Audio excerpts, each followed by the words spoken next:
Hai teman-teman, nama saya Theo Malau, saya kelas 12 IPS 2. Salam kenal.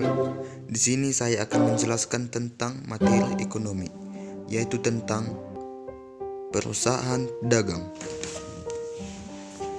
Secara umum, perusahaan dagang adalah perusahaan yang tidak membuat produk sendiri, melainkan hanya menjual produk milik produsen kepada masyarakat atau konsumen.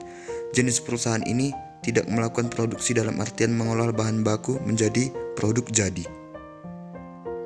Perusahaan dagang memiliki dua tugas penting, yaitu sebagai perantara perdagangan bekerja antara seorang yang dapat membutuhkan produk dan seorang yang dapat memasoknya, menyediakan jasa perdagangan untuk memudahkan perpindahan bahan produk.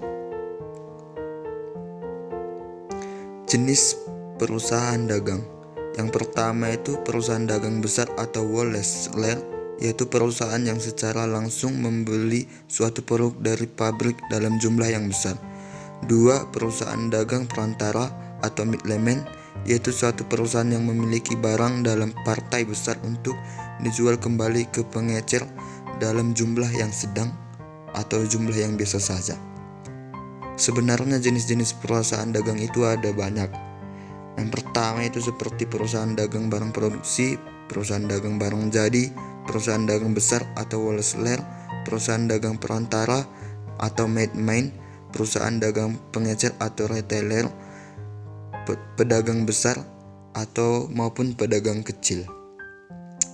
Itulah jenis-jenis perusahaan dagang. Dan masih banyak lagi teman-teman.